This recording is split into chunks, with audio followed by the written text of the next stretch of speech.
नमो बुद्धाय। जय भीम। साथियों, आज देश का सबसे बड़ा ऐतिहासिक दिन है 14 अक्टूबर। दोस्तों, 14 अक्टूबर को बाबा साहब ने लाखों लाख अनुयायियों के साथ नागपुर के दीक्षा भूमि पर धम्म की दीक्षा लिया था। दोस्तों, आज के दिन इस संपूर्ण गौरव इतिहास का दिन है। दोस्तों, आज जिस तरह से SC ST OBC लोग जो बाबा साहब ने दीक्षा भूमि पर 22 प्रतिज्ञाएं ली थी, उसका अनेकार्थ मतलब निकाल रहे हैं। दोस्तों, एक बार उस प्रतिज्ञा के बारे में हम जरूर सुनेंगे।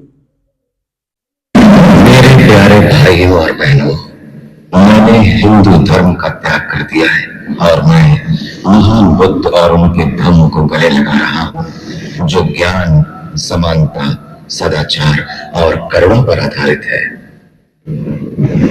सुनो मेरे भाइयों और बहनों, मैं अब हिंदू नहीं हूं और अछूत भी नहीं हूं।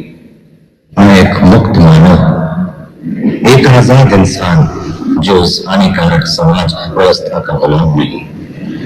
और इसलिए मेरे भाइयों और बहनों, मैं ही प्रतिज्ञा करता हूं कि मैं अपना शेष जीवन धम्म का प्रचार करने और बुद्ध के प्रकाश को फैलाने में लगाऊंगा। और अब मेरे भाइयों और बहनों, जो बुद्ध द्वारा दिखाए गए प्रकाश की तरफ मेरे साथ अनुसरण करना चाहे, वो खड़े होकर सरल त्रय दोहराएं और मेरे साथ शपथ लें।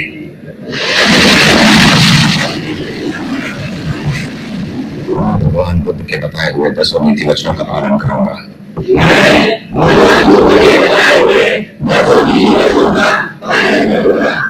मैं सारे पशुओं के साथ करुणा का व्यवहार करूंगा।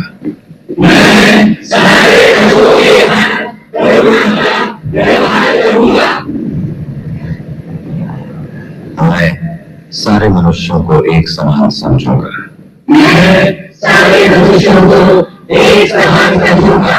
मैं गौतम बुद्ध के धर्म का स्वीकार करूंगा और अपना पुराना धर्म छोड़ दूंगा, जो मनुष्य जाति की प्रगति में बाधक है और जो मनुष्य को घृणा की नजर से देखता है।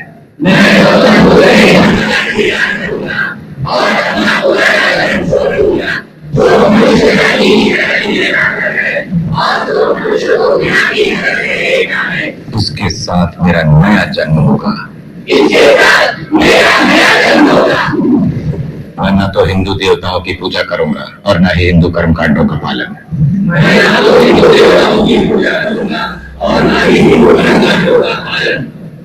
आज के बाद जो 3 सिद्धांत बुद्ध ने बताए हैं, प्रज्ञा, सन्मान और करुणा, जीवन भर मेरे कर्मों को दिशा देते रहेंगे।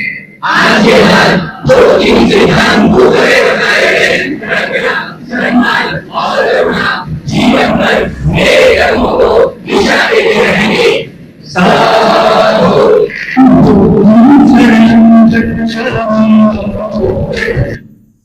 बाबा साहब ने ऐसा उपदेश जन जन तक पहुंचाने का और विचारों की क्रांति की बात की थी। बाबा साहब ने 3 मूल मंत्र दिया था: शिक्षित रहो, संगठित रहो, संघर्ष करो।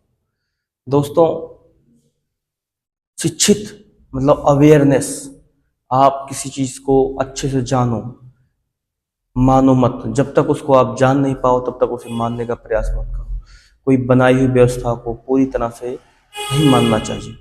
दूसरा, संगठित मतलब एकजुट रहो। जब एकजुट रहेंगे तभी एक दूसरे के साथ, एक दूसरे के सहयोग से हम अपने आप को समता समानता के आधारित पर चल सकेंगे, हिंसा को रोक सकेंगे।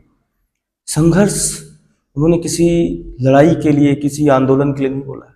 संघर्ष का मतलब है वैचारिक आंदोलन, वैचारिक संघर्ष के लिए विचारों को हमें लोगों तक, जन जन तक पहुंचाना है। ये तीनों रास्ते लोग भूल के आज राजनीति की तरफ भाग रहे हैं, वोट बैंक की तरफ भाग रहे हैं। लोग मनुवादी व्यवस्था के साथ जुड़ रहे हैं, लोग ब्राह्मणवादी व्यवस्था के साथ जुड़ रहे हैं, लोग तमाम तरह से बहुजन के जितने सारे रास्ते हैं सबको बंद करने का प्रयास कर रहे हैं।